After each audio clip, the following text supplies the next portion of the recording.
સૌ મિત્રોને નમસ્તે. સ્પીક બિંદાસમાં સ્વાગત ખૂબ ખૂબ છે. આજે આપણી સાથે છે હંસગીરી બાપુ. બાપુ, આપનું પણ સ્પીક બિંદાસમાં ખૂબ ખૂબ સ્વાગત છે. ઓમ નમો નારાયણ. ઓમ ગુરુદેવાય નમઃ. બાપુ, પહેલો પ્રશ્ન જ આપને એ પૂછવો છે કે જે ઘણા દર્શકોનો પ્રશ્ન હશે કે દરેક વ્યક્તિ અધ્યાત્મમાં કોઈ માર્ગ લઈને ચાલે છે, કોઈ ધ્યાન માર્ગ લઈને ચાલે છે, કોઈ જ્ઞાન માર્ગ, કોઈ ભક્તિ માર્ગ, પણ છતાંય હજી કન્ફ્યુઝન છે કે ભાઈ કોના માટે કયો માર્ગ છે, કેવી રીતના જાણી શકાય? હવે આપણે મુખ્યત્વે લઈએ ને તો મૂળ ચાર માર્ગ છે, એનાથી વિશેષ પણ માર્ગ છે. મુખ્ય ચાર માર્ગની જો વાત કરીએ તો જ્ઞાન માર્ગ છે, કર્મ માર્ગ છે, ભક્તિ માર્ગ છે અને રાજમાર્ગ છે.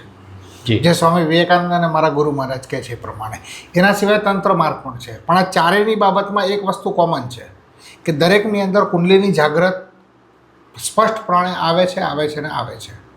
પણ લોકોમાં એવું હોય છે કે બાબુ જ્ઞાન માર્ગ અલગ છે, ભક્તિ માર્ગ અલગ છે. હકીકતની અંદર ચાર માર્ગોની અંદર જે મુખ્ય માર્ગ એની અંદર પ્રાધાન્યમાં હોય, બરાબર છે, તો એ વ્યક્તિને કે એ મહાપુરુષને એ માર્ગના કહી શકીએ. ઉદાહરણ તરીકે મીરાબાઈને લઈએ કે નરસિંહ મહેતાને લઈએ તો એની અંદર ભક્તિ માર્ગ પ્રાધાન્યમાં છે, બરાબર છે. તો ભક્તિ માર્ગ કરે છે તો એની સાથે કુંડલીની જાગૃત થવાની, તો રાજમાર્ગ પણ રહેવાનું.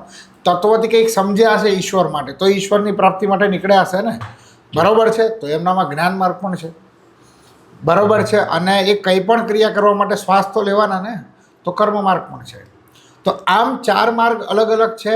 એની અંદર જે મુખ્ય માર્ગ પ્રાધાન્યની અંદર છે આપણે એને એ માર્ગના કહીએ છીએ. જેમ કે આપણે સ્વામી વિવેકાનંદ તો એને રાજમાર્ગી કહી શકીએ. દયાનંદ સરસ્વતી તો એને આપણે એવું કહી શકીએ કે એ કરવા શું કહેવાય જ્ઞાન માર્ગથી હતા. અને સરદાર પટેલ અને છત્રપતિ શિવાજીને આપણે કર્મમાર્ગી કહી શકીએ. એ પણ એક આધ્યાત્મના ઉચ્ચ લેવલના સાધકો કહી શકાય મારી ભાષામાં. તો આ ચાર માર્ગ અલગ અલગ છે પણ બધાનો અંતિમ લક્ષ્ય એક છે. એમાંનો જે મુખ્ય માર્ગ પ્રાધાન્યમાં છે એ મહાપુરુષને આપણે એ માર્ગના સાધક તરીકે ઓળખીએ છીએ. હવે દરેકની અલગ અલગ પ્રકૃતિ હોય છે. તો દરેકની જે અલગ અલગ પ્રકૃતિ છે એ પ્રકૃતિના આધાર ઉપર સાચા ગુરુ, લોકો એવું કહે છે કે ગુરુની શોધમાં નીકળે, બિલકુલ નહીં. તમારી જ્ઞાન પીપાસા એ લેવલની હોય ને તો તમારામાં લાયકાત નથી હોતી કે તમે ગુરુને શોધો. લાયકાત ગુરુમાં હોય છે, એટલે ગુરુ જ યોગ્ય પાત્ર શિષ્ય શોધે છે. અને એ શોધે છે. તમારી જે જ્ઞાન પીપાસાની તીવ્રતા મનના આંદોલન ઉપર એટલી તીવ્ર હોય આત્મા સાક્ષાત્કાર માટે, એટલે આ અસ્તિત્વ તમને એવા ગુરુ આપે છે ને આપે છે. પણ કહેવાનો અર્થ એ છે કે ગુરુ હંમેશા શિષ્યને શોધે છે. કેમ કે ગુરુમાં શિષ્યને શોધવાની લાયકાત હોય છે, શિષ્યમાં ગુરુને શોધવાની લાયકાત નથી હોતી. એટલે બાપુ, તો આ વાત ક્યાંક ને ક્યાંક એવી આવે કે હું ભલે કોઈ પણ હું માર્ગમાં છું, ધ્યાન કરું છું, ભક્તિ કરું છું કે જ્ઞાન એટલે પુસ્તકો છે, સત્સંગ કરું છું ને એ યાત્રામાં જાઉં છું, તો એમાં ગુરુ જ્યારે આવે છે ત્યારે આપણે ખ્યાલ આવે છે કે આ માર્ગ મારા માટે છે. એ તમારા માટે નિશ્ચિત કરે છે અને એ માર્ગને તમારામાં પ્રાધાન્યમાં લઈ અને પોતાના તપોબળમાં જે શક્તિ સંચાર છે એ તમારામાં નાખવાનો પ્રયાસ કરે છે. ટ્રાન્સફર ઓફ એનર્જી, જેને શાસ્ત્રોક્ત ભાષામાં આપણે શક્તિપાત કહીએ છીએ.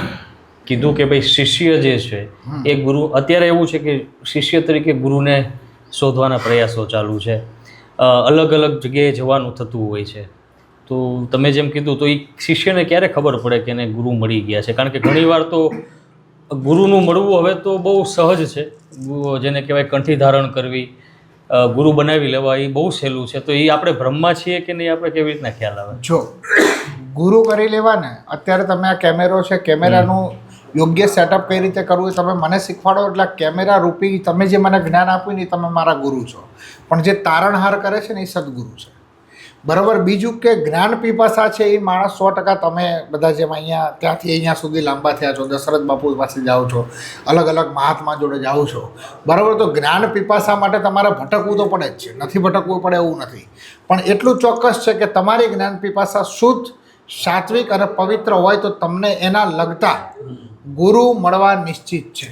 જી બાપુ, આપે સમય કાઢી અમારી સાથે વાત કરી, આપનો ખૂબ ખૂબ આભાર. ઓમ નમો નારાયણ. ઓમ ગુરુદેવાય નમઃ.